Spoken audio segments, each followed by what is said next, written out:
സൈന്യത്താൽ അല്ല, ശക്തിയാൽ അല്ല, ഈ കാലഘട്ടത്തിലെ ജ്ഞാനത്താൽ ഒന്നുമല്ല, പണം കൊണ്ടല്ല, യെസ്, പരിശുദ്ധാത്മാവിൻ്റെ ശക്തിയാൽ. Price the Lord, hallelujah. അത് ലഭിക്കണം, അത് മാത്രമായിരിക്കണം ആഗ്രഹം. നമ്മൾ അങ്ങനെയുള്ള ആൾക്കാരുമായിട്ടേ ജോയിൻ ഹാൻഡ്സ്. സ്പിരിച്വൽ ഫെലോഷിപ്പ് വളരെ അത്യാവശ്യമാണ്. അല്ലാതൊന്നും ആത്മീയരല്ലാത്ത വിശ്വാസികൾ എന്ന് പറയുന്നവരോട് ഹായ് ബായ് മതി. ഹായ് ഉടനെ എന്ത് ചെയ്യണം? ബായ്. ഹായ് ബായ് റിലേഷൻഷിപ്പ് മതി. നമുക്ക് ഗ്രീറ്റ് ചെയ്യണം, നമ്മൾ ജാതികളെ ഗ്രീറ്റ് ചെയ്യുന്ന പോലെ എന്ത് ചെയ്യണം?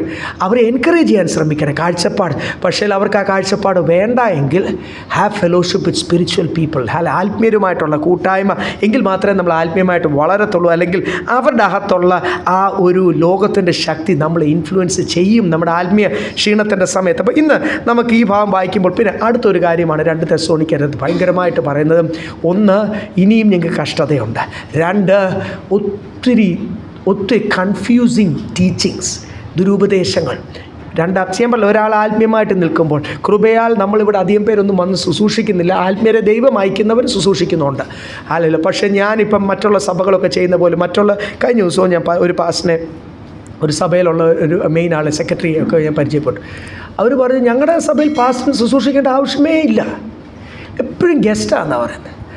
എന്തും അതിൻ്റെ അകത്ത് ആ കാര്യം. ഗസ്റ്റ് നല്ലതാണ്, ദൈവം അയക്കുന്ന ദൈവദാസന്മാർ വരണം, അല്ല പാസ്റ്റർ മാത്രം പ്രസംഗിച്ചാൽ പോരല്ലോ. പക്ഷെ ദൈവം അയക്കണം. അല്ലാതെ ഞാൻ ഇങ്ങനെ ഓരോരുത്തർ ഇപ്പോൾ ടൗണിലല്ലേ നമ്മളിങ്ങനെ വന്നു പോകുന്നു, അല്ലെങ്കിൽ കോണ്ടാക്ട്സ് കൂട്ടുകെട്ട്, അല്ലെങ്കിൽ അങ്ങോട്ടൊരു പ്രോഗ്രാം കൊടുക്കുമ്പോൾ ഇങ്ങോട്ടൊരു പ്രോഗ്രാം എന്നുള്ള രീതിയിൽ ഇവിടെ ഇങ്ങനെ ഓരോരുത്തർ വന്ന് ഓരോ കാഴ്ചപ്പാട് പറഞ്ഞിട്ട് പോയാൽ നിങ്ങൾ അവിടുമില്ല. ഈ 2 ബോട്ടിൽ കാല് വെക്കുന്നവർ അനുഭവം അറിയാമല്ലോ, കിടക്കും കുഴിയിൽ, വെള്ളത്തിൽ പോവും, സ്തോത്രം, മുങ്ങിപ്പോവും.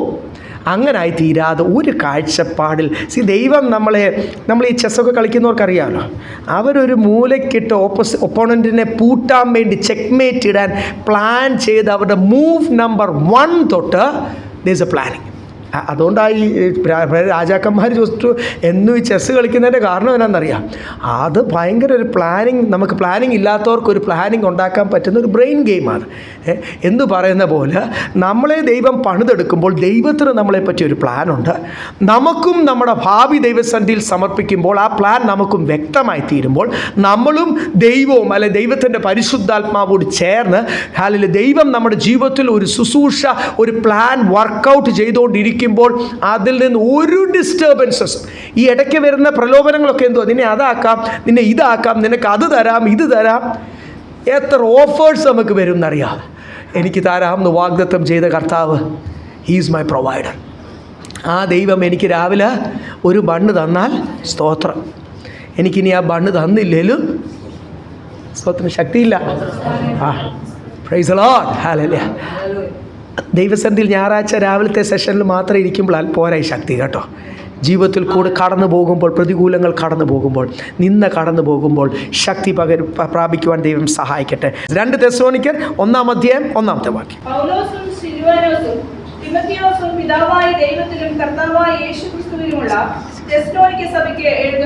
ഈ തിമോത്തിയോസും സിൽവാനോസും എപ്പോഴും പൗലോസിൻ്റെ കൂടെ ഉണ്ട്.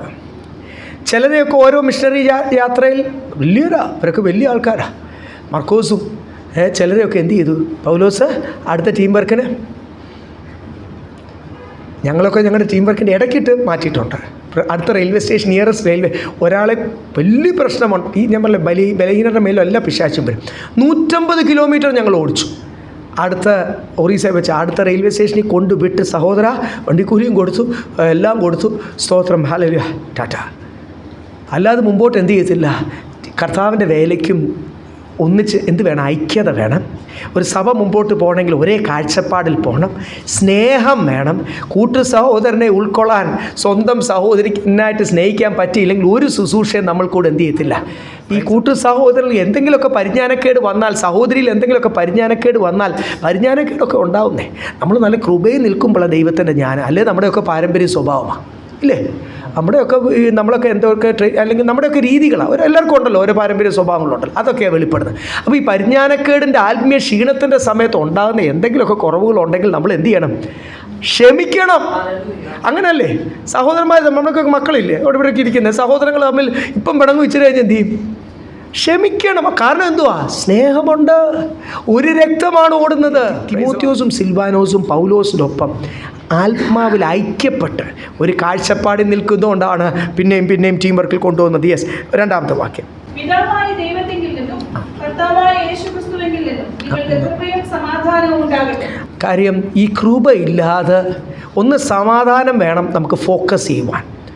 നിങ്ങൾക്കറിയാമോ, ഈ പിള്ളേർ ചെറുതായിരുന്ന നമ്മൾ പരദേശികളല്ലേ, ഇപ്പോഴും പരദേശികളായിട്ട്. ദൈവത്തിൻ്റെ പദ്ധതിയാണ് നമ്മൾ ഓരോ കാര്യങ്ങൾ ശുശ്രൂഷയ്ക്കായിട്ട് ഒരുക്കുന്ന. ദൈവം ഒരു വഴി ഒരുക്കാതെ നമുക്കൊന്നും ചെയ്യുവാൻ കഴിയത്തില്ല. നമുക്ക് വേണ്ടത് ഈ ടെംപ്റ്റർ അല്ലെങ്കിൽ ഈ ഡിസീവർ, ഈ സാത്താനെ ജയിക്കുവാൻ നമുക്ക് വേണ്ടത് ദൈവത്തിൻ്റെ കൃപയാണ്. ദൈവമക്കളെ, ഒത്തിരി കൃപ വേണം. സാത്താൻ എന്ത് പദ്ധതിയും കൊണ്ട് വന്നാലും അതിനെ ജയിക്കുവാൻ ഇവിടെ സഭയോടും പറയുക, അവൻ നമ്മളെ പ്രലോഭിപ്പിക്കും, നമ്മളെ വീഴ്ത്തുവാനുള്ള ഐഡിയാസ് പറഞ്ഞു തരും. ബൈബിൾ എന്തോ അവനെ ഡിസീവർ, ചതിയനാണ്. അവൻ എന്തെങ്കിലും ഒരു പദ്ധതിയുമായിട്ട് വന്നാൽ അത് നമ്മുടെ ദൈവകൃപ നശിപ്പിക്കുവാനാ, ചോർന്നു പോവാനാ. He is the deceiver, he is the tempter. അവൻ വരുന്നത് നശിപ്പിക്കുവാനും മുടിപ്പിക്കുവാനാ. സാത്താൻ കൊണ്ടുവരുന്ന ലോകത്തിൻ്റെ ഒരു ഐഡിയയും നമ്മുടെ നന്മയ്ക്കല്ല, നമ്മളെ ഇപ്പോഴുള്ള ദൈവകൃപയിൽ നിന്ന് മാറ്റി കംപ്ലീറ്റ്ലി നമ്മുടെ ഫോക്കസ് ലോകത്തിലാക്കുവാൻ. അതുകൊണ്ട് ഇവിടെ പറയുക, നിങ്ങൾക്ക് എന്തുണ്ടാകട്ടെ? കൃപയും സമാധാനം. അതുകൊണ്ട് എല്ലാ ലേഖനത്തിലും what you need is grace.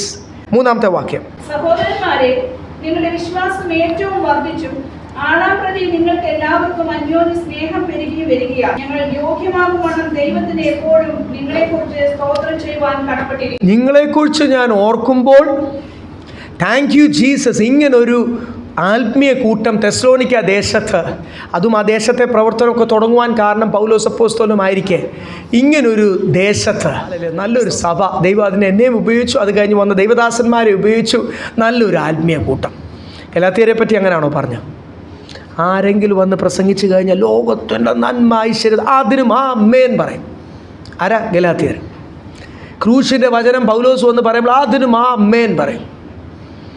വേറെ ആൾ കിട്ടും, 9 മാസം പിടിച്ചു വെച്ച് ഗർഭിണി പ്രസവിക്കുന്ന പോലെ 4th ഡൈമെൻഷൻ വിശ്വാസത്തിൻ്റെ അത്ഭുത താക്കോലിൻ്റെ തിയറിയൊക്കെ പറഞ്ഞു കഴിഞ്ഞാൽ അതിനും എന്ത് പറയും? ഉടനെ സ്വപ്നം കാണും. ഓ, ഞാൻ പിടിച്ചു വെച്ച് പ്രാർത്ഥിക്കും, എൻ്റെ ലിസ്റ്റുകളെല്ലാം. അതാ ഗലാത്യർ. അവരുടെ ഒരു വ്യക്തിത്വത്തിൻ്റെ പ്രോബ്ലം. ബാർബേറിയൻസ് അവരുടെ ഒരു വ്യക്തിത്വത്തിൻ്റെ പ്രോബ്ലം. വേറൊരു ക്രേത്തി, അവർക്ക് വയറ് മാത്രമേ ഉള്ളൂ, എനിക്ക് തിന്നണം, രുചിയുള്ള ഭക്ഷണം തിന്നണം. ക്രേത്യ. ദൈവം ഇടപെടുമ്പോൾ നമ്മൾ ബൈബിളിൽ കാണുന്ന കാര്യമാണ് ഞാൻ ഈ പറയുന്നത്. ഓരോ ദേശക്കാർ, ഓരോ കമ്മ്യൂണിറ്റി അവരുടെ ഒരു വ്യക്തിത്വ പ്രോബ്ലം ഉണ്ട്, പേഴ്സണാലിറ്റി പ്രോബ്ലം. അതിനെ കവർ ചെയ്യുവാൻ, അതിൻ്റെ ആ ന്യൂനത, അതിൻ്റെ ആ മോശമായ ഭാഗം, അവരെ ആത്മീയമായിട്ട് വളരുവാൻ തടസ്സം നിൽക്കുന്ന ആ ഭാഗത്തിനെ പണിതിട്ടാണ് കർത്താവ് എന്ത് ചെയ്യുന്നത്? സ്പിരിച്വൽ വാല്യൂസ് അല്ലെങ്കിൽ സ്വർഗീയ ജ്ഞാനത്താലും ശക്തിയാലും അഭിഷേകത്താലും അവരെ നിറയ്ക്കുന്നത്. അല്ലെങ്കിൽ അവരുടെ ആ പേഴ്സണാലിറ്റി പ്രോബ്ലം മാറാതെ ദൈവം എത്ര അഭിഷേകത്താൽ നിറച്ചാലും അത് ഫലവത്തായി തീരത്തില്ല. ഗലാത്യർ പെട്ടെന്ന് മാറിപ്പോവും. ആ ബുദ്ധിയില്ലാത്ത ഗലാത്യരെ, ഇത്രയും നിങ്ങളെ പഠിപ്പിച്ചിട്ട് ഒരു നിമിഷം കൊണ്ട് ആരെങ്കിലും വന്ന് എന്തെങ്കിലും തെറ്റിച്ച് പറഞ്ഞപ്പോൾ നിങ്ങൾ അതിന് മാറിപ്പോയി.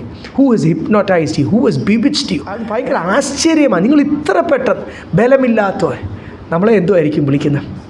ഗലാത്യരെ അങ്ങനെ വിളിച്ചു.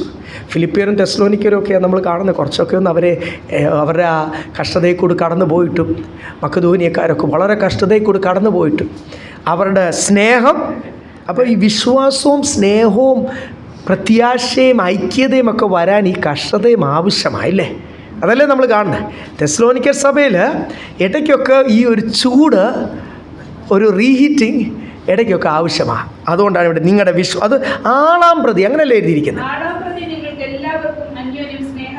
ആളാം പ്രതി. ഇതിൻ്റെ അകത്ത് ഒരാൾ, ഒരു കയ്പ്, ഒരു കരട്, ഒരു എന്തോ എന്നെ പറയേണ്ടത്, ഒരു കൃമി ഇല്ലേ, അങ്ങനെയൊക്കെ ലോകത്തിൻ്റെ ഭാഷയിൽ പറയത്തില്ലേ, ഒരു കൃമി ഇതിൻ്റെ അകത്ത് ഉണ്ടെങ്കിൽ അതുകൊണ്ടാണ് പിന്നെ ആത്മാവിൻ്റെ ഐക്യതയിൽ നിൽക്കുവാൻ കഴിയത്തില്ല. നമ്മളിവിടെ അങ്ങനെ ആരുമില്ല.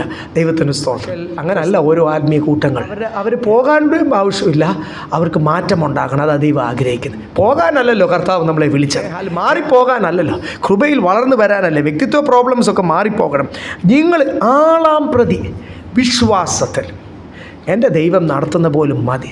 സാത്താനേ, നിൻ്റെ ഒരു പണിയും എൻ്റെ അടുത്ത് ഇനി എന്തെങ്കിലും ദൈവം അനുവദിച്ചാൽ, നിന്നെക്കൊണ്ട് ചെയ്യാൻ ദൈവം അനുവദിച്ചാൽ, ദൈവം അനുവദിച്ചുകൊണ്ട് അതിനകത്ത് എനിക്കൊന്നും ചെയ്യാൻ പറ്റത്തില്ല. അതിന് ദൈവത്തിന് സ്തോത്രം. അതൊരു വിശ്വാസം, അതൊരു ഉറപ്പാണ്. വിശ്വാസത്തിലും സ്നേഹത്തിലും പെരുകിയാൽ ഒരു ദൈവദാസൻ്റെ സന്തോഷം. ഞാൻ കഴിഞ്ഞ ആഴ്ചയും ഇത് നമ്മുടെ കഴിഞ്ഞ അധ്യായത്തിലും ഇത് തന്നെ ചിന്തിക്കാനായിട്ടുണ്ടായിരുന്നു. ഈ അധ്യായത്തിലും ഇത് തന്നെയാണ് നമുക്ക് ചിന്തിക്കാനായിട്ടുള്ളത്. നിങ്ങൾ ഓരോരുത്തരും വിശ്വാസത്തിൽ വർദ്ധിച്ചു വരുന്നത് ഓർത്ത് ഞാൻ ദൈവത്തെ സ്തുതിക്കുന്നു. സ്തോത്രം. ഹല്ലേലൂയ. ഒരു ദൈവദാസൻ്റെ സന്തോഷം അത് മാത്രമേ ഉള്ളൂ. ഞാനിത് ഓർത്തപ്പോൾ ഇന്നലെയൊക്കെ ഞാൻ ചിന്തിക്കുമായിരുന്നു നോയെപ്പറ്റി. ദൈവദാസന്മാർ 120 വർഷം പ്രസംഗിച്ചു എന്നൊക്കെ പറയുന്നു. ഞാൻ 120 ഒരു കണക്ക് കറക്റ്റ് കാണുന്നില്ലെങ്കിലും ഏകദേശം 80-100 വർഷം പ്രസംഗിച്ചിട്ടുണ്ടല്ലോ. ഒരു പ്രായം ആ കാലഘട്ടം വയസ്സൊക്കെ വെച്ച് നോക്കുമ്പോൾ സ്തോത്രം, ആ 80-100 വർഷം എന്താണേലും അങ്ങനെ ഒരു കറക്റ്റ് 120 എന്നൊരു കണക്ക് കറക്റ്റ് ആകാത്തതുകൊണ്ട് നമ്മളത് പറയുന്നില്ല. എങ്കിലും ഒരു ഊഹം വെച്ചും പല കണക്കുകളും ഒക്കെ വെച്ചാണ് ദേവദാസന്മാർ അങ്ങ് ശുശ്രൂഷിക്കുന്നത്. ഈ 10 വർഷം പ്രസംഗിച്ചാൽ തന്നെ ഒരു ജനത്തോടാണ് മനസ്സിലാക്കണം. നോഹയ്ക്ക് റീച്ചുള്ള ആ ജനത്തോട് നോഹയ്ക്ക് കാണുന്ന അല്ലെങ്കിൽ ആ ചുറ്റുപാടുള്ള ആ ജനത്തോട് 10 വർഷമല്ല 100 വർഷം പ്രസംഗിച്ചിട്ടും ഒരാൾ നന്നായോ ദൈവമക്കളെ? ഒരാൾ നന്നായോ? അത് ചെയ്യാൻ കഴിഞ്ഞില്ലെങ്കിൽ കഴിഞ്ഞ നാളുകളൊക്കെ എല്ലാ ദൈവദാസന്മാർക്കും പറയാനുണ്ട്. ദേമാസ് ലോകത്തെ സ്നേഹിച്ച് പോയെന്നൊക്കെ പറയുന്ന പോലെ ഞങ്ങൾ സ്നാനപ്പെടുത്തിയ പല ആൾക്കാർ പിന്മാറ്റത്തിൽ പോയി. അന്ന് ഒത്തിരി പിള്ളേർ ചെറുപ്പക്കാരൊക്കെ ഉണ്ടായിരുന്നു. കോളേജസിലൊക്കെ മീറ്റിംഗ് നടത്തുമായിരുന്നു. ഞായറാഴ്ച വൈകിട്ടൊക്കെ 4 കോളേജ് കൂടുന്ന ഒരു ക്യാമ്പസിലൊക്കെ 80 പേരോളം അവിടെ കൂടുമായിരുന്നു. ഓരോ പ്രാവശ്യവും നല്ല ആത്മീയരായിട്ട് അതിന് തയ്യാറായി വരുന്ന ഹിന്ദുക്കളും കാത്തലിക്സും ഒക്കെ ഉള്ള സമുദായക്കാരും ഒക്കെ ഉള്ളവർ സ്നാനപ്പെടുമായിരുന്നു. പലരും പിന്മാറിപ്പോയി. ചിലർ ഞങ്ങൾ നിൽക്കത്തില്ലെന്ന് വിചാരിച്ചവർ ശക്തരായിട്ട് നിന്നു. പക്ഷെ ഇതൊരു വിശ്വസ്തതയാണ്. അവർക്ക് അറിയുവാൻ, അവരുടെ ക്യാമ്പസ് ലൈഫിൽ അവർക്ക് ദൈവത്തെ അറിയുവാൻ, ആരാധന കൂടുവാൻ ചിലർ സ്നാനപ്പെട്ടു, ചിലർ ആത്മാവിൻ്റെ ശക്തി പ്രാപിച്ചു, അനേക രക്ഷയിലേക്ക് വന്നു. ചിലർ ഇന്ന് സുവിശേഷകരായിട്ടുണ്ട്. അതിൽ നിന്ന് അവരുടെ ജോലിയോടുകൂടി തന്നെ നഴ്സിംഗ് കോളേജ് ആയതുകൊണ്ട് മെയിൽ നഴ്സസും പെണ്ണുങ്ങൾ നഴ്സസും ഒക്കെ ആയിരുന്നു അന്ന് അവിടെ വന്നിരുന്നത്. അല്ലാതെ കുടുംബങ്ങൾ നമ്മുടെ ആരാധനയ്ക്കൊക്കെ പലരും സ്നാനപ്പെട്ട് നല്ലപോലെ നിന്നവർ, ഞാനില്ലാത്ത സമയത്ത് ആരാധനയൊക്കെ നടത്താൻ അനുവദിച്ച ചിലരൊക്കെ തിരിച്ച് സാമുദായിക പള്ളിയിൽ പോയവരുണ്ട്. നേവൽ ഓഫീസേഴ്സൊക്കെയാണ്, ധൈര്യമുള്ളവരാണ്. അതിലൊരു കുടുംബം എനിക്ക് വിഷമമുണ്ട്, തിരിച്ച് പള്ളിയിലേക്ക് പോയി. അപ്പോൾ വ്യക്തിത്വത്തിൽ ധൈര്യമുണ്ട്. ഗവൺമെൻറ് സൈഡിൽ നിന്ന് best training, Indian army forces എന്നൊക്കെ പറഞ്ഞാൽ ബെസ്റ്റ് ട്രെയിനിങ്. സ്തോത്രം. Tough training, best training. അല്ലല്ല, അപ്പം ധൈര്യത്തിൻ്റെ കുറവൊന്നുമല്ല. ദൈവത്തിന് വേണ്ടി നിൽക്കുവാൻ മനസ്സില്ലാതായിപ്പോയി. സത്യവചനത്തിന് വേണ്ടി നിൽക്കുവാൻ അവർ തിരിച്ചവരുടെ കുടുംബങ്ങളിലേക്ക് പോയപ്പോൾ അവരുടെ സഹോദരങ്ങൾ, വിശ്വാസി വരാത്ത സഹോദരങ്ങളും പേരൻസും ഒക്കെ പറഞ്ഞപ്പോൾ അവർക്ക് വേണ്ടി എന്ത് ചെയ്തു? തിരിച്ചങ്ങ് പള്ളിയിൽ പോയി. അങ്ങനെ എല്ലാ ദൈവദാസന്മാർക്കും കണക്റ്റഡായിട്ട് നിൽക്കുന്ന ദൈവദാസന്മാർക്ക് പല വിശ്വാസികളും തിരിഞ്ഞു പോയത് ഓർത്ത് വിഷമിക്കുമ്പോൾ, പിന്മാറിപ്പോയത് ഓർത്ത് വിഷമിക്കുമ്പോൾ, ഹല്ലേലൂയ, ഒരു ദൈവദാസനും നമ്മൾ സുവിശേഷകരായിരിക്കും നമുക്ക് ഓരോരുത്തർക്കും സന്തോഷിക്കുവാനുള്ളത് നമ്മൾ നിമിത്തം കൃപയിലേക്ക് വന്നവർ, നമ്മളെ ദൈവം വചനം പഠിപ്പിക്കുവാൻ ഉപയോഗിച്ചവർ ഓരോരുത്തരും ശക്തിയോടുകൂടി നിൽക്കുമ്പോൾ ആളാം പ്രതി ദൈവം ആഗ്രഹിക്കുന്നു. ഇവിടെ ഈ കൊച്ചിയിലെ ഹല്ലേലൂയ ഇവിടുത്തെ ഈ സഭ പ്രൈസ് ദി ലോർഡ് ആളാം പ്രതി ദൈവസന്നിധിയിൽ ശക്തരായിട്ട് നിൽക്കുമ്പോൾ ദൈവം നിങ്ങളെ അനേകരെ ദൈവസന്നിധിയിലേക്ക് വിളിച്ചുകൊണ്ട് വരുവാൻ ദൈവം നിങ്ങളെ ഉപയോഗിക്കുമ്പോൾ ദൈവവും സന്തോഷിക്കും, സഭയിലുള്ള ഓരോരുത്തരും ദൈവദാസനും ഒക്കെ സന്തോഷിക്കും. 100 വർഷം പ്രസംഗിച്ചിട്ട് അതിൽ ജനിച്ചത് എന്തിനാ? ഇവരോട് പ്രസംഗിക്കാൻ. എന്നിട്ട് ഒരാൾ നന്നായോ? 100 വർഷം നിങ്ങൾ ചിന്തിക്കുക. 100 വർഷം ഞാൻ ഇവിടെ ഈ ദേശത്ത് ശുശ്രൂഷ ചെയ്യുക, ഒരാൾ എൻ്റെ ഫ്രണ്ടിൽ ഇരിക്കാനില്ല, അല്ലെങ്കിൽ എൻ്റെ കൂടെ ആരാധിക്കാനില്ല.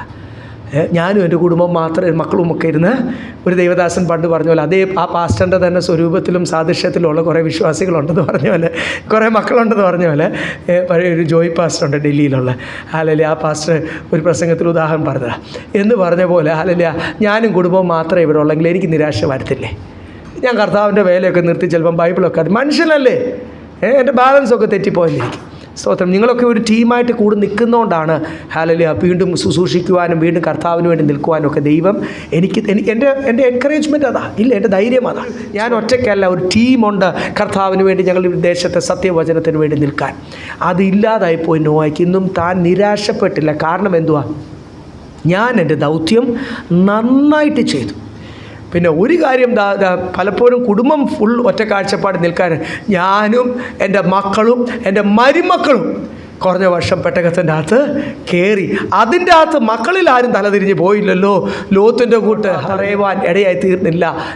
ലോത്തിന് മാത്രമല്ല, എല്ലാവർക്കും ഉണ്ടായല്ലോ പല മക്കൾ. യാക്കോബും ഏശാവും.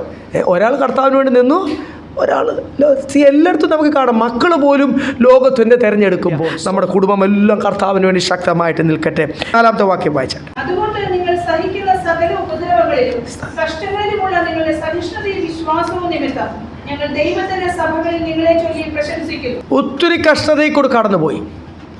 ഒരു സ്റ്റെഡ് ഫാസ്റ്റ് ഹോപ്പ് എന്നാണ് ബൈബിളിൽ പറയുന്നത്. ഒരു നിലനിൽക്കുന്ന ഒരു പ്രത്യാശ. ആ പ്രത്യാശയ്ക്ക് ഭംഗം വരില്ല, ആ പ്രത്യാശ മങ്ങിപ്പോകല്ല.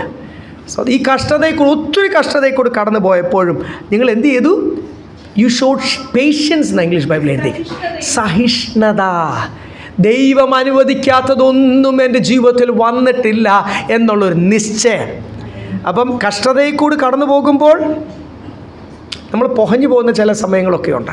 പൊഹഞ്ഞു പോകും. ഈ പുകയുടെ ചൂടിൻ്റെ ചൂടൊക്കെ നമ്മൾ എന്ത് ചെയ്യും? ചിലപ്പം നമ്മളെ വല്ലാതെ നമ്മൾ കർത്താവെ ഒത്തിരി നമ്മളൊക്കെ പലപ്പോഴും ചോദിച്ചു പോയിട്ടുള്ളൊരു കാര്യമാണ്. ചിലർ ഇങ്ങനെയും പഠിപ്പിക്കുന്നുണ്ട്, ഈ രക്ഷിക്കപ്പെടുന്ന സമയത്ത് തുടക്കത്തിലാണ് ഇച്ചിരി കഷ്ടതയും ഇതൊക്കെ, അതൊക്കെ കയറ്റം പോലെ. ചില ദേവദാസന്മാരൊക്കെ പ്രസംഗിക്കും. ആ കയറ്റം അങ്ങോട്ട് കഴിഞ്ഞ് പിന്നെ എന്ത് ചെയ്തു? പിന്നെ അങ്ങ് പണ്ട് സൈക്കിൾ ഓടിച്ചവരൊക്കെ, നല്ലപോലെ സ്പീഡിൽ സൈക്കിളെ സ്റ്റണ്ട് കളിച്ചവരൊക്കെ ഇവിടെ ഇരിപ്പുണ്ടല്ലോ. നമ്മൾ കഷ്ടപ്പെട്ട് എഴുന്നേറ്റ് നിന്ന് ചവിട്ടും ഇല്ലേ?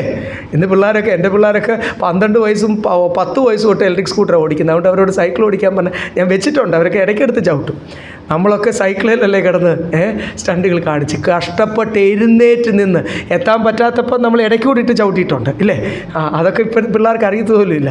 എഴുന്നേറ്റ് നിന്ന് ചവിട്ടി കയറ്റാൻ കഴിഞ്ഞിട്ട് ബുള്ളറ്റിൽ ഇരിക്കുന്നവല്ല, നമ്മൾ ഒരു ഫ്രീ ഇതുണ്ട്. ആ സമയത്ത് നല്ല നമ്മൾ ബ്രേക്ക് പിടിക്കത്തില്ല. അതുപോയി എവിടെ ഇടിച്ചാലും കുഴപ്പമില്ല, ഒരു കാറ്റൊക്കെ ഉണ്ടല്ലോ ഇറങ്ങി വരുമ്പോൾ എന്നൊക്കെ പഠിപ്പിക്കുന്ന ദൈവദാസന്മാരുണ്ട്. ഈ രക്ഷിക്കപ്പെട്ട സമയത്ത് പാരമ്പര്യ ശക്തി പോരാടും. അതൊരു കയറ്റം പോലാണ്. നമ്മൾ കഷ്ടപ്പെട്ട് ചവിട്ടി ദൈവം നമ്മളെ ഒരു ലെവലിൽ കൊണ്ടങ്ങോട്ട് നിർത്തി കഴിഞ്ഞാൽ പിന്നെ അടിക്കടി. നിങ്ങളൊക്കെ ഇങ്ങനത്തെ പ്രസംഗം കേട്ടിട്ട് ആമേൻ പറഞ്ഞവരൊക്കെ ഇവിടെ ഇരിപ്പുണ്ട്. നിങ്ങൾ കേട്ടിട്ടില്ലെന്നൊന്നും പറയല്ലേ. തിരിഞ്ഞു നോക്കിയാൽ നിങ്ങൾക്ക് ചിരി വരും. ആ പ്രസംഗങ്ങൾ ഓർത്തിട്ട് നിങ്ങൾക്ക് ഇപ്പോഴെങ്കിലും അത് മനസ്സിലായെങ്കിൽ നിങ്ങൾക്ക് ചിരി വരും. ബൈബിളിൻ്റെ അകത്ത് എഴുതിയിട്ടുള്ള കാര്യമല്ല. പൗലോസ് അപ്പോസ്തലൻ്റെ ജീവിതം നോക്ക്, യോഹന്നാൻ അപ്പോസ്തലൻ്റെ ജീവിതം നോക്ക്. അവരൊക്കെ ആഴത്തിൽ ദൈവത്തിൻ്റെ ആഴമുള്ള വെളിപ്പാടുകൾ പ്രാപിച്ച 2 ദേവദാസന്മാരാണ്. പത്രോസൊക്കെ ശ്രേഷ്ഠ അപ്പോസ്തലനാണെങ്കിൽ പോലും എല്ലാവരും ആഴത്തിൽ എഴുതിയ വചനം പ്രമാണം എഴുതിയ ദേവദാസന്മാരാണ്. ഇതിൽ യോഹന്നാൻ്റെ അവസാനം നിങ്ങൾക്ക് അറിയാമായിരുന്നല്ലോ, അല്ലെങ്കിൽ പത്മോസിൽ കിടന്ന അനുഭവമൊക്കെ നിങ്ങൾക്ക് അറിയാമല്ലോ. അത്രയൊക്കെ നമുക്കറിയാം.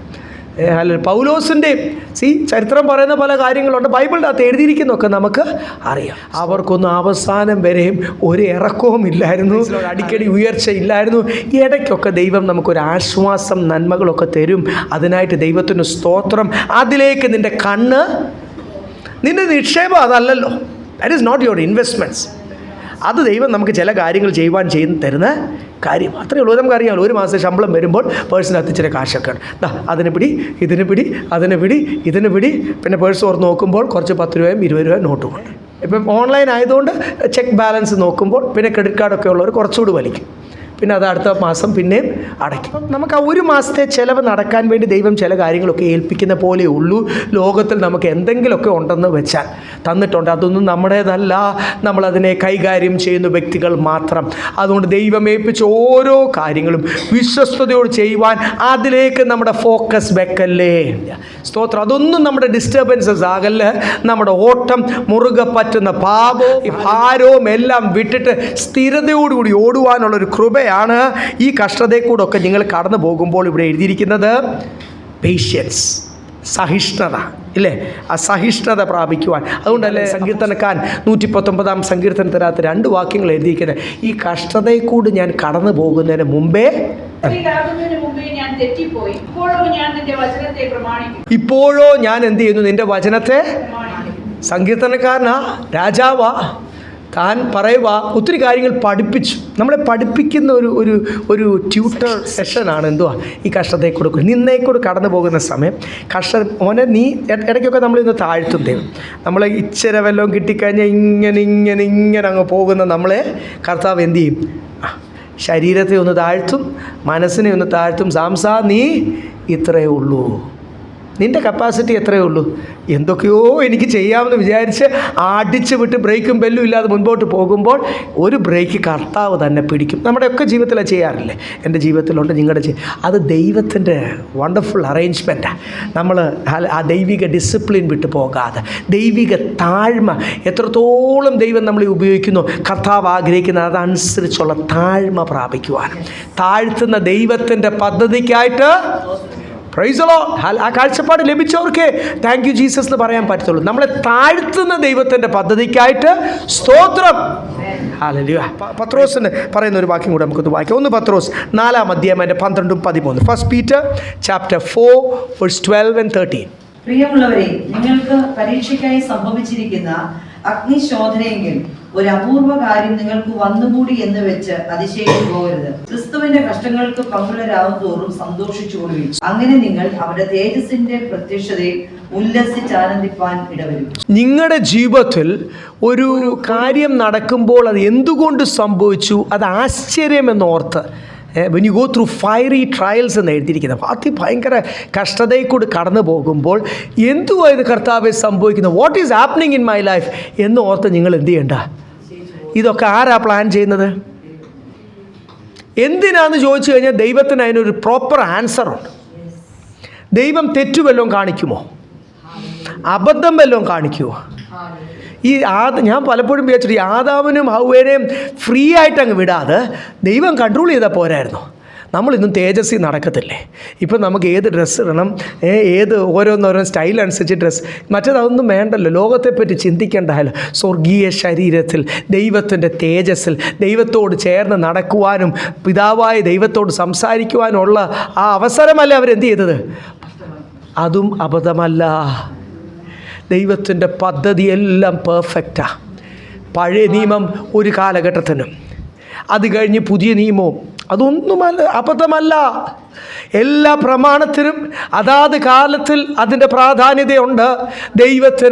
ദൈവത്തിൻ്റെ പദ്ധതി, ദൈവത്തിൻ്റെ ജ്ഞാനമൊന്നും, ദൈവം ഒരു കാര്യം ചെയ്തിട്ട് അയ്യോ ഞാനത് ചെയ്തല്ലോ, he doesn't regret of his works എന്നാണ് ദൈവത്തിൻ്റെ വചനം പറയുന്നില്ലേ. അപ്പോൾ എല്ലാ കാര്യത്തിലും ദൈവത്തിന് വ്യക്തമായൊരു പദ്ധതിയുണ്ട്. പത്രോസ് പറയുക, ദൈവം എന്നെ കടത്തിവിടുന്നതൊന്നും ഇറ്റ് ഈസ് നോട്ട് സ്ട്രേഞ്ച്, പക്ഷേ കർത്താവ് അനുഭവിച്ച കഷ്ടതയുടെ ഒരു പങ്കാളിയാക്കി തീർക്കുക. എന്നെ എന്തുവാ ദൈവം ആക്കി തീർക്കുന്നത്, കർത്താവ് കടന്നു പോയ വഴിയുടെ ദൈവം എന്നെ ഒരു പങ്കാളിയാക്കി തീർക്കും. ഞാൻ ആദ്യമേ ഓർപ്പിച്ചല്ലോ, ഈ രക്ഷിക്കപ്പെടുന്ന സമയത്ത് കുറച്ച് കയറ്റവും പിന്നെ അങ്ങോട്ട് ഫ്രീ ആയിട്ട് ഇറക്കവും ഒന്നുമല്ല. അവസാന ദിവസം വരെ എന്തുണ്ട്, ഉണ്ടോ? ഞാൻ ഏകദേശം അവസാനം വരെ സഹിച്ചു. അതല്ലേ മോശയും ചെയ്ത്. മോശയുടെ കനാന് പോകാൻ കാരണം എന്നാ, ഏകദേശം അവസാനം വരെ മോശയും സഹിഷ്ണുതയുള്ളവനായിരുന്നു. ദൈവം പറഞ്ഞ അതുപോലെ അനുസരിച്ചു. അത് കഴിഞ്ഞ് ഒരു പോയിൻ്റ് അങ്ങോട്ട് വന്നു. കുറേ നാളായില്ലേ ഈ ജനത്തെ നടത്തുക. അപ്പം ഒരു ലീഡറാണ്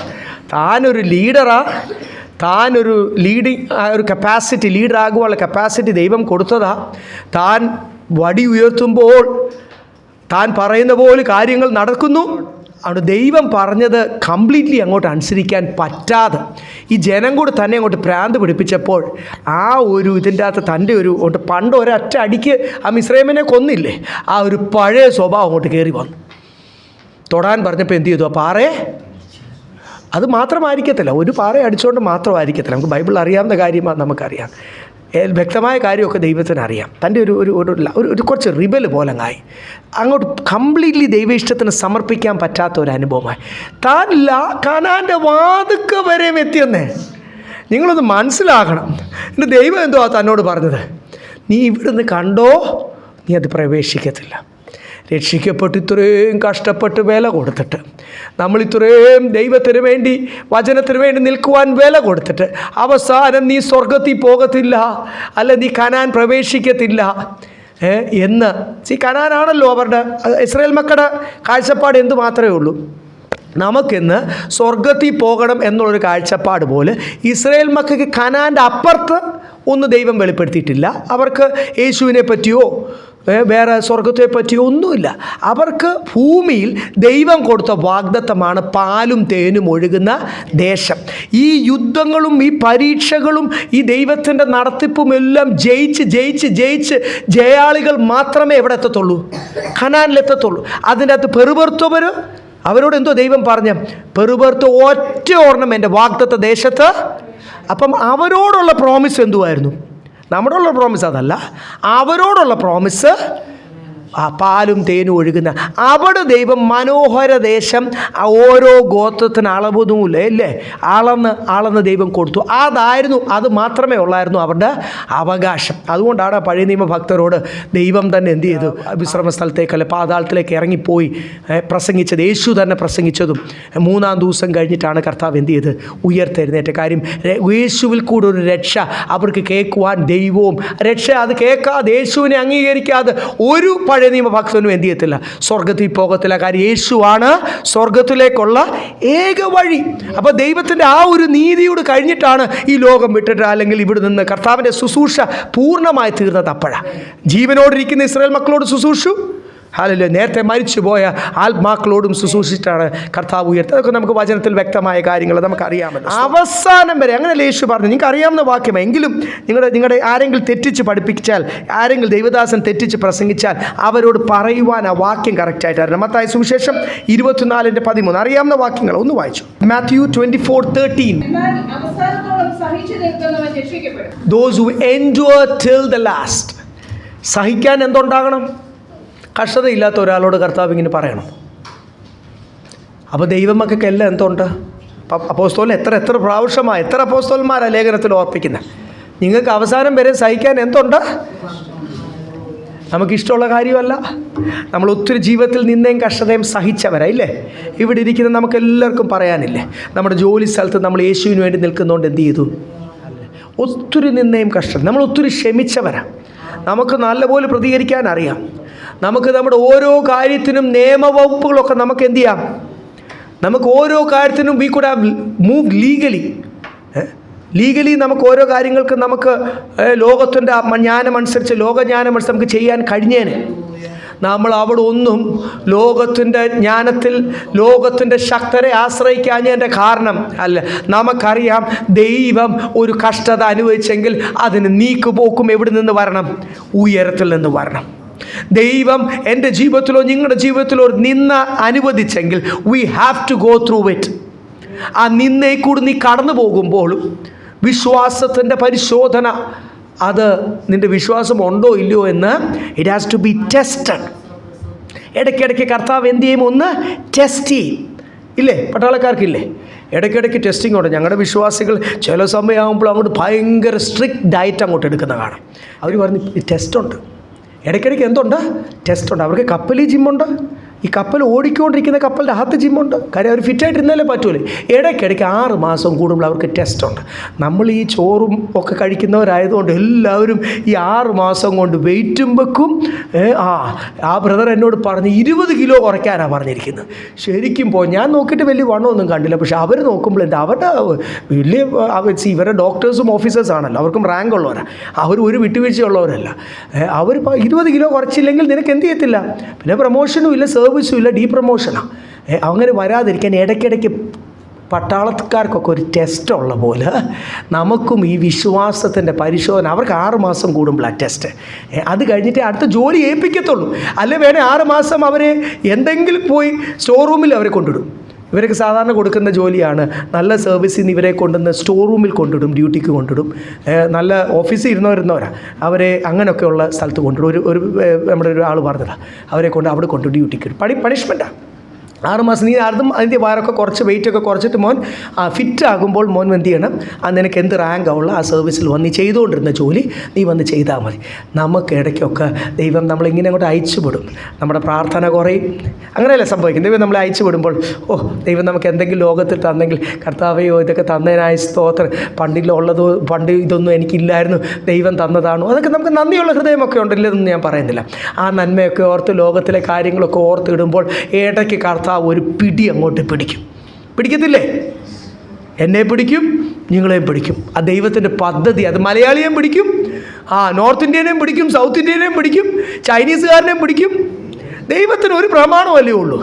ആ പിടിക്കുമ്പോഴാണ് നമ്മളിരുന്ന് ഉപവസിക്കും. അതുവരെ നമുക്ക് ഉപവാസം വേണ്ട, എമ്പൊക്കെയാണ് പിന്നെ പോകുന്നത്. വയറൊക്കെ നിറഞ്ഞില്ലല്ലേ? പക്ഷേ എനിക്ക് വയറ് നിറഞ്ഞിരുന്നില്ലെങ്കിൽ ഭയങ്കര ഗ്യാസ്ട്രിക് പ്രോബ്ലമാണ്. എത്ര പേര് പറഞ്ഞിട്ടുണ്ട്, ദൈവം ഒരു പിടിച്ചാൽ പിന്നെ ഗ്യാസ്ട്രിക് പ്രോബ്ലവും ഇല്ല, പിന്നെ ഒരു പ്രശ്നവുമില്ല, ഹെൽത്ത് ഇഷ്യൂസ് ഒക്കെ മാറി നിൽക്കും. നമ്മൾ ഉപവസിക്കും, നമ്മൾ കരയും, നമ്മൾ പ്രാർത്ഥിക്കും. ദൈവത്തിൻ്റെ പദ്ധതിയാ ടെസ്റ്റിംഗ് എന്നാ ബൈബിൾ അതിന് പറയുന്നത്. എന്തോ അതിന് പറയുന്നത്? നിൻ്റെ വിശ്വാസത്തിൻ്റെ പരിശോധനയൊക്കെ എങ്ങനെ ഒന്നും അറിയാൻ നിന്നെ ഒന്ന് ദൈവം ടെസ്റ്റ് ചെയ്യും. ആ ടെസ്റ്റിൽ കൂടി കടന്നു പോകുമ്പോൾ സഹിഷ്ണുത ഉണ്ടായിരിക്കണം. ഇത് വേറെ ദോഷത്തിനൊന്നുമല്ല. നമ്മൾ ഒത്തിരി നാളായി കർത്താവിനോട് പറയുമ്പോൾ, കർത്താവേ ഒത്തിരി നാളായിട്ട് ഞാൻ സഹിക്കുമല്ലേ, ഇനിയെങ്കിലും ചില ആശ്വാസം എന്താ. റിലേറ്റീവ്സിന് മുമ്പിൽ ദേശത്തായിരിക്കും നമുക്ക് അല്ലല്ല, നമ്മൾ ഒത്തിരി സഹിക്കുന്നവരായിരിക്കും കർത്താവിന് വേണ്ടി, കർത്താവ് നിമിത്തം വീണ്ടും വീണ്ടും കഷ്ടത വരുമ്പോൾ. പക്ഷേ ഇവിടെ ബൈബിൾ യേശു എന്തുവാ പറഞ്ഞിരിക്കുന്നത്? ആരൊക്കെ അവസാനം വരെ, മോശയാണ് ഈ അവസാനം വരെ സഹിക്കാൻ കഴിയാഞ്ഞ നമ്മളെക്കാൾ വെച്ച് നോക്കിയാൽ മോശ എത്ര സൗമ്യനാ, എത്ര നല്ലവനാ, എത്ര ദൈവത്തെ ഭയമുള്ളവനാ. ദൈവം പറഞ്ഞതുപോലും മോശ ചെയ്തു ഇല്ലേ? എത്ര അധ്യായങ്ങളാണ് എഴുതിയിരിക്കുന്നത്. ദൈവം ആലയം പണിതപ്പോൾ, സമാപന കൂടാരം പണിതപ്പോൾ ദൈവം പറഞ്ഞതുപോലും മാത്രമേ മോശ ചെയ്തുള്ള. എന്നെക്കാളൊക്കെ എത്ര ഡീസൻ്റാ, എന്നെക്കാളൊക്കെ എത്ര ദൈവത്തെ ഭയപ്പെടുന്നവനാ മോശ. ആ മോശ പോലും കനാൻ പ്രവേശിച്ചില്ലെങ്കിൽ, വാഗ്ദത്ത ദേശം പ്രവേശിച്ചില്ലെങ്കിൽ, സ്തോത്രം, വാഗ്ദത്തം പ്രാപിക്കും. നമ്മുടെ വാഗ്ദത്തം ഹല്ലേലൂയ, പുതിയ നിയമഭക്തരുടെ വാഗ്ദത്തം എന്തുവാ? നമ്മുടെ സ്വർഗീയ ഭവനമാണ്. അതാണ് നമ്മുടെ വാഗ്ദത്തം. കർത്താവിൻ്റെ മണവാട്ടിയായി കർത്താവിനോടുകൂടി നിത്യമായ വാസം. അതുകൊണ്ട് അവസാനം വരെയും സഹിക്കുക. ഇനിയും എന്തുണ്ട്? ഇങ്ങനെ പറഞ്ഞെന്ന് വിചാരിച്ച് ഇവിടെ പോയിരുന്നു കഴിഞ്ഞാൽ ഇതൊക്കെയാണ് കേൾക്കുന്നതെന്ന് വിചാരിച്ച് അടുത്ത ആഴ്ചാരും വരാതിരിക്കല്ലേ. എനിക്കും ഇഷ്ടമല്ല കഷ്ടത, എനിക്കും എൻ്റെ ജഡത്തിനും എന്ത് ചെയ്യത്തില്ല, ഇഷ്ടമല്ല. നമുക്കെല്ലാം ഇഷ്ടമെന്തോ വളരെ സുഖമായിട്ടും എല്ലാം നമ്മൾ ആഗ്രഹിക്കുന്ന കാര്യങ്ങൾ നേടാനുള്ള കാശൊക്കെ നമുക്ക് വേണം. കാര്യങ്ങൾ 1 2 3 എന്ന് പറഞ്ഞാൽ ചിലർ പറയും കാശുണ്ടേ കുറവൊന്നും ഇല്ലെന്നൊക്കെ പറയും.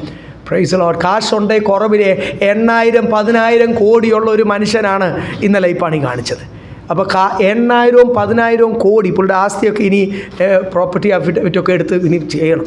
അതുപോലെ ഒരു റഫ് ഫിഗർ ആൾക്കാർ പറയുന്നത് 10,000 കോടി ഉണ്ടെങ്കിലും സമാധാനമില്ല ദൈവമക്കളെ, നിത്യത പ്രാപിക്കാൻ കഴിയത്തില്ല. അതിനേക്കാളൊക്കെ അതിശയകരമായിട്ട് ദൈവം എന്ത് തന്നാലും അഥവാ എന്തിനാണ് 5-ാമത്തെ വാക്യത്തിൽ വായിച്ചു നിർത്തുക. അത് നിങ്ങൾ കഷ്ടപ്പെടുവാൻ ഹേതുവായിരിക്കുക ദൈവരാജ്യത്തിന് നിങ്ങളെ യോഗ്യന്മാരായി എണ്ണും എന്നിങ്ങനെ ദൈവത്തിന്റെ നീതിയുള്ള വിധിക്ക് അടയാളമാകും. വ്യക്തമായി തീർന്നല്ലോ. ഇനി എനിക്ക് കഷ്ടത എന്നാ കർത്താവ്, എപ്പോഴും കഷ്ടത, പിന്നെയും കഷ്ടത എന്ന് പറഞ്ഞ ആരും കരയല്ലേ. ഇവിടെ വ്യക്തമായിട്ട് സഭയോട് പറയുക, നിങ്ങളെ വീണ്ടും കഷ്ടതയെ കൂടി കടത്തിവിടുന്നത് എന്തിനാണെന്നറിയാം? നിന്നെ ദൈവരാജ്യത്തിന് ഒന്ന് നിന്നെ വിളിച്ച വിളിക്ക് യോഗ്യനാക്കി തീർക്കുവാൻ, രണ്ടാമത് നിന്നെ ഇതൊന്ന് ചാർട്ടിലൊന്ന് എഴുതിയിട്ടോ കേട്ടോ. ചില കാര്യങ്ങളൊക്കെ പറഞ്ഞ ചാർട്ടിലോ നിങ്ങൾ എങ്ങനെ ഓർക്കുന്നത്, പഴയ ആൾക്കാരൊക്കെ ചാർട്ടിലൊക്കെ ഒന്ന് എഴുതി ഓരോ ആഴ്ചത്തേക്കോ ഓരോ മാസത്തേക്കൊക്കെ ഒരു ചാർട്ട് വേറൊന്നുമല്ല. ഇടയ്ക്ക് നമ്മുടെ മുറിയിൽ വെച്ചാൽ മതി, ലിവിങ് റൂമിൽ വെക്കണമെന്നില്ല. ഇടയ്ക്ക് നമ്മൾ കാണുമ്പോൾ എന്ത് ചെയ്യും? This is what I am called for. യെശയ്യാ പ്രവചന പുസ്തകമൊക്കെ നേരത്തെ സഭയിൽ വെള്ളിയാഴ്ച ഒരു ക്ലാസ്സിന് പഠിപ്പിച്ചപ്പോൾ ഞാൻ നിങ്ങളെ പറഞ്ഞതാ. ഓർമ്മയുണ്ടോ പേര്? എനിക്ക് ഇച്ചിരി ഓർമ്മക്കുറവുണ്ട്. യെശയ്യാവിൻ്റെ 2 മക്കളുടെ പേര് മഹർസലാൽ ഹാസ്ബാസ് ഒരു പേരാ, രണ്ടാമത്തെ ഞാനും മറന്നു. Praise Lord. ബൈബിളിലുണ്ട് ഇച്ചിരി നീളമുള്ള പേരുകളാണ്. രണ്ടും ഒരു സെൻറ്റൻസാണ്. നമ്മൾ ബിജുവും ഷിബുവും ഒക്കെ ഇടുമ്പോൾ യെശയ്യാവ് ഇട്ടത് എന്തിനാണെന്നറിയാം? അതിൻ്റെ അകത്ത് കോളിംഗ് ഉണ്ട്. ഇസ്രയേലിനെ വിളിച്ചത് ഇറ്റ് ഈസ് ഫോർ റിഡംഷൻ. അല്ലെങ്കിൽ ഓരോ ആ കോളിംഗ്, നിന്നെ വിളിച്ചത് എന്തിനാ, എന്നെ വിളിച്ചപ്പോൾ ഓരോ വട്ടവും മക്കളെ വിളിക്കുമ്പോൾ, പേര് വിളിക്കുമ്പോൾ I am reminded of my calling. അതുകൊണ്ടാണ് ഞാൻ പറഞ്ഞൊന്ന് എഴുതി വെച്ച് കഴിഞ്ഞ് ഇവിടെ എഴുതിയിട്ടുണ്ട്, നിങ്ങളെ കഷ്ടതയിൽ കൂടി കടത്തി വിടുന്നത്. 5-ാമത്തെ വാക്യം ഒന്നുകൂടെ വായിച്ചു നിർത്തും. നിങ്ങൾ കഷ്ടപ്പെട്ട് നിങ്ങളെ കരയിപ്പിച്ചിട്ട് അതിൽ സന്തോഷിക്കുന്ന ഒരു ദൈവമല്ല നമ്മുടെ ദൈവം. നിങ്ങളെ കഷ്ടപ്പെടുവാൻ ഹേതുവായിട്ടല്ല. പിന്നെ ദൈവരാജ്യത്തിന് നിങ്ങളെ യോഗ്യന്മാരായി എണ്ണും എന്നിങ്ങനെ ദൈവത്തിന്റെ നീതിയുള്ള വിധിക്ക് അടയാളമാകുന്നു.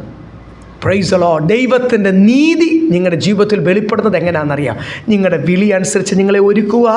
അപ്പോഴാണ് നിങ്ങൾ ദൈവരാജ്യത്തിന് ഈ ദൈവരാജ്യത്തിന് പോകാൻ 1, 2, 3 പല ആൾക്കാരും ചെയ്യുന്നുണ്ട്, പല ദൈവദാസന്മാരും ചെയ്യുന്നുണ്ട്. ആരെങ്കിലും ഫ്രണ്ടിൽ വന്നിരുന്ന് കഴിഞ്ഞാൽ 1, 2, 3 എന്ന് പറഞ്ഞ് ആരെങ്കിലും രോഗികളെയൊക്കെ കാണാൻ പോകുമ്പോൾ രക്ഷയുടെ വചനം പറഞ്ഞാട്ട് രക്ഷയുടെ പെട്ടെന്ന് അല്ലെങ്കിൽ നിങ്ങൾ സ്വർഗത്തിൽ പോകത്തില്ല കേട്ടോ. ആ വ്യക്തി രോഗിയാണ്, ക്ഷീണമുള്ള, പെട്ടെന്ന് രക്ഷയുടെ വാക്യം പറ, രക്ഷയുടെ വചനം പറ. എന്നിട്ട് അവരെ കൊണ്ട് അങ്ങ് ഏറ്റു പറയിപ്പിക്കും. എന്നിട്ട് പറയാം, ആ വ്യക്തി രക്ഷിക്കപ്പെട്ടു കേട്ടോ. ആ വ്യക്തി ആരോഗ്യമുള്ള സമയത്ത് ദൈവം എത്ര ചാൻസ് കൊടുത്തതാണെന്നറിയാം. ഇപ്പം നീ രക്ഷിക്കപ്പെടാറല്ല, എന്തു പറഞ്ഞാലും പറയും. കാരണം ഓർമ്മയില്ല, ക്ഷീണമാണ്, കുറഞ്ഞ വർഷം എന്നെ ശല്യപ്പെടുത്താതെ എൻ്റെ മുമ്പിൽ നിന്ന് പോകുന്നതാണ് അവർ ഉദ്ദേശിക്കുന്നത്. നിങ്ങൾ ഏറ്റു പറയാൻ പറഞ്ഞ് എന്തോ അവർ പറയും. ഒത്തിരി നമ്മളങ്ങ് അസഹ്യപ്പെടുത്തുമ്പോൾ പറഞ്ഞു പോകുന്നതാണ്. അതൊന്നും അല്ല ദൈവമക്കളെ രക്ഷ. ഒരാൾ ഫ്രണ്ടിൽ വന്നിരുന്നു 1, 2, 3 എന്ന് പറഞ്ഞ് ഇതാണ് വായിക്കുമ്പോൾ രക്ഷ. നോ. ബൈബിൾ എന്തോ നമ്മൾ കാണുന്നത്, ദാവീദ് പുത്രാ രക്ഷ പ്രാപിപ്പാൻ ഞാൻ എന്ത്. ദൈവത്തിൻ്റെ വചനം കേൾക്കുമ്പോൾ ഹൃദയത്തിൽ കുത്തുകൊണ്ട് they should have pricking in the heart, conviction. ഈ കൺവിക്ഷൻ നടക്കണം. ഹല്ലേലൂയ. കടം മാറാൻ ഇവിടെ AJ ഹോളിലോട്ട് എന്നാൽ മതി. പല സെഷനാണ്, 3-4 ഹോളുണ്ട്. ആ 4 ഹോളിലും വൈകിട്ട് പല ദിവസങ്ങളിൽ മീറ്റിംഗ് ഉണ്ട്. ഒരാൾ എന്നോട് പറഞ്ഞു, അവിടെ ചെന്ന് എന്നും പാസ്റ്റിന് ഇതേ പറയാനുള്ളൂ. നേരത്തെ ഉണ്ടായിരുന്നൊരു പാസ്റ്റ്. ഞാൻ പറഞ്ഞു, എന്ത് ചെയ്യാൻ ആ പാസ്റ്റിനതേ പറയാനുള്ളൂ. എനിക്കറിയാം, എൻ്റെ വലിയ സ്നേഹിതനാണ് പാസ്റ്റർ, ഞങ്ങൾ വലിയ കൂട്ടുകാരാണ്. പ്രായമുള്ള ആളാണെങ്കിൽ ഞങ്ങൾ വലിയ കൂട്ടുകാരാണ്. ഞങ്ങൾ പലപ്പോഴും ഒന്നിച്ച് കൂടാറുണ്ട്. ആ ദേവദാസൻ ആ പക്ഷേ നല്ലപോലെ നിന്നൊരു കാലം എനിക്കറിയാം. ആ ദേവദാസിനെ പണ്ട് തൊട്ട് അറിയാവുന്നതുകൊണ്ട് ശക്തരായി നിന്നൊരു കാലം. പക്ഷേ ലാസ്റ്റിലോട്ട് വന്നപ്പോൾ ആ ദേവദാസൻ എന്തേ പറയാനുള്ളൂ, നിൻ്റെ കടം മാറും യേശുവിൽ വന്നാൽ, നിൻ്റെ പ്രശ്നം മാറും. കടം മാറ്റാനൊന്നും അല്ല കർത്താവ് കാൽവരി ക്രൂശിൽ മരിച്ചത്. ദൈവസന്നിധിയിൽ ഒരാൾ വരുമ്പോൾ നമ്മുടെ കടമല്ല, എല്ലാ പ്രശ്നത്തിനും കർത്താവ് സ്റ്റേജ് ബൈ നമ്മൾ അവിശ്വസ്ത വക്രനോട് ദൈവം വക്രനാണ്. നീ കാര്യം സാധിക്കാൻ വേണ്ടിയാണോ ദൈവസന്നിധി വന്നതെന്നൊക്കെ നല്ലപോലെ ടെസ്റ്റ് ചെയ്യാൻ ദൈവത്തിൻ്റെ അടുത്ത് കളിപ്പീര് പറ്റത്തില്ല. അപ്പോൾ നമ്മൾ പടിപടിയായിട്ട് ദൈവസന്നിധിയിൽ വളരുമ്പോൾ നമ്മുടെ രോഗവും പ്രശ്നമൊക്കെ സ്വർഗം ഒരു തീരുമാനമെടുക്കും. അത് ശ്രേഷ്ഠമാണ്. പക്ഷേ ഹല്ലേലൂയ, ഞാൻ പറഞ്ഞത് പ്രൈസ് ലോകം ഇങ്ങനെയൊക്കെ പ്രസംഗിക്കുമ്പോൾ ബൈബിൾ ഹല്ലേലൂയ ഒന്നുകൂടി തെസ്സലോനിക്കർ സഭയിൽ ഇന്ന് പകൽക്കാലം നമ്മളെ ഓർപ്പിക്കുക, നിൻ്റെ ജീവിതത്തിൽ വരുന്ന കഷ്ടത നിന്നെ വിളി അനുസരിച്ച് ഒരുക്കാനാണ്. രണ്ടാമത് നിന്നെ സ്വർഗരാജ്യത്ത്, ഞാൻ പറഞ്ഞല്ലോ 1, 2, 3 എന്ന് പറഞ്ഞത് 3 മിനിറ്റ് നൂഡിലുണ്ടല്ലോ. അങ്ങനെ 3 മിനിറ്റ് നൂഡിൽ എന്ന് പറയാൻ കാരണം അതിൻ്റെ അകത്ത് 1 എന്ന് പറഞ്ഞാൽ മാഗിയുടെ പുറകിൽ എന്തോ എഴുതിയിരിക്കുന്ന, ഇത് സെക്കൻഡ് വേൾഡ് വാറിൽ നിങ്ങൾ ഇതിൻ്റെ ചരിത്രം പഠിച്ചാൽ ഈ ഇൻസ്റ്റൻറ്റ് നൂഡിൽസ് ഉണ്ടായത് അറിയാമല്ലോ അല്ലേ.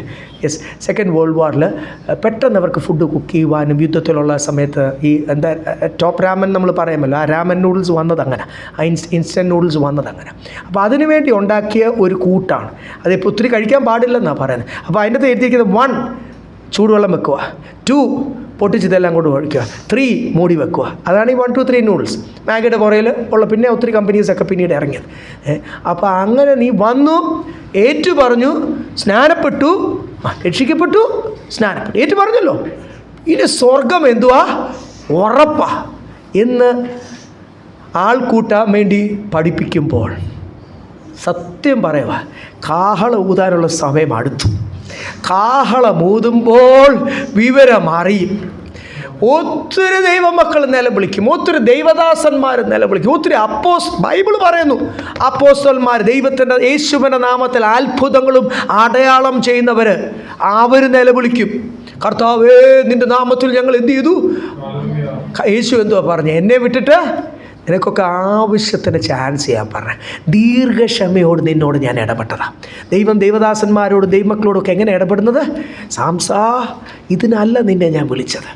നമ്മുടെ വിളി അനുസരിച്ച് നമ്മളെ ഒരുക്കുവാൻ. കഷ്ടത വരുന്നത് എന്തിനാണ്, നമ്മുടെ വിളി അനുസരിച്ച് നമ്മളെ ഒരുക്കുവാൻ. രണ്ടാമത് ഇവിടെ നമ്മൾ വായിച്ച പോലെ സ്വർഗരാജ്യത്തിന് നിന്നെ യോഗ്യന. ദൈവമക്കളെ എളുപ്പമല്ല സ്വർഗത്തിൽ പോകാൻ. മോശയ്ക്ക് കനാൻ വാഗ്ദത്തദേശത്ത് പ്രവേശിക്കുവാൻ കഴിഞ്ഞില്ലെങ്കിൽ എളുപ്പമല്ല. യേശുവിൻ്റെ ശിഷ്യനായ യൂദാസിനെ കള്ളനായിട്ടൊന്നും നിങ്ങൾ ചിന്തിക്കല്ലേ. ഒരല്പം ദ്രവ്യാഗ്രഹം ഉണ്ടെന്നേ ഉള്ളൂ.